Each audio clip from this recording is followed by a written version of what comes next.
Hi தோழர்ஸ். நம்ம ஜண்டா அமித்ஷா என்ன சொல்லியிருக்காருன்னா, நாங்க பிளாக் மணியை ஒழிக்கிறதுக்காக தான் எலக்டோரல் பாண்ட் ஸ்கீமையே கொண்டு வந்தோம்னு சொல்லியிருக்காரு. இருங்க இதை கேட்டதும் உங்களுக்குள்ள இருக்கிற அதே பதட்டம் தான் எனக்கும் இருக்கு.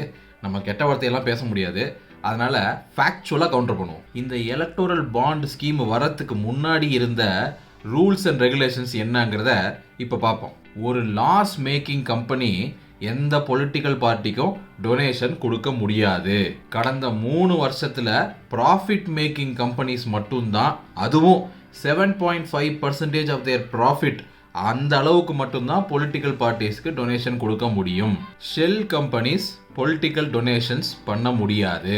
ஒரு ஃபாரின் கம்பெனி இங்க இந்தியாவில் எந்த பொலிட்டிக்கல் பார்ட்டிக்கும் டொனேஷன் பண்ண முடியாது. ஒரு கம்பெனி டொனேஷன் பண்ணணும்னா இந்தியாவில் கடந்த 3 வருஷமா ரெஜிஸ்டர்டு கம்பெனியா இருந்திருக்கணும்.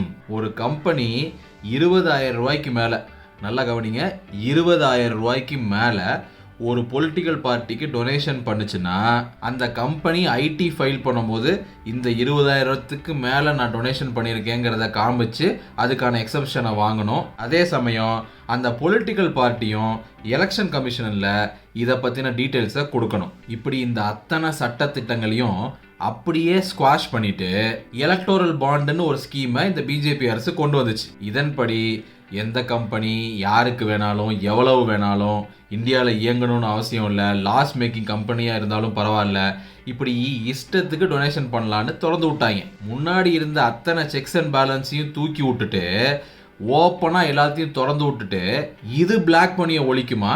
அங்கே பிளாக் மணி நிறையா வந்துச்சான். சரி, முன்னாடி பிளாக் மணியே வரலையா, பார்ட்டிஸ்க்கு பிளாக் மணி டொனேஷனாக போகவே இல்லையா அப்படின்னு கேட்டால் இல்லை, போச்சு. ஆனால் அது இல்லீகலாக நடந்துச்சு. இதை லீகலைஸ் பண்ணி விடுற வேலை தான் இந்த எலக்டோரல் பாண்ட். நாம் முன்னாடி இருந்து சொன்ன மாதிரி பிஜேபி ஊழலுக்கு அப்பாற்பட்ட கட்சி கிடையாது. எப்படி இருந்த ஊழலெல்லாம் லீகலைஸ் பண்ண முடியும்னு பிளான் பண்ணி பண்ணக்கூடிய ஒரு கட்சி. ஒன்று ஞாபகம் வச்சுக்கோங்க, ஊழல் இல்லீகலாக இருக்க வரைக்கும் தான் அதை எதிர்த்து சண்டை போட முடியும், ஒழிக்க முடியும். இப்படி ஒவ்வொரு ஊழலையும் லீகலைஸ் பண்ணிட்டாங்கன்னா அது ஊழலே இல்லாமல் போயிடும். 2024 பார்லிமெண்ட் எலெக்ஷனோட டேட்ஸ் அனௌன்ஸ் பண்ணிட்டாங்க.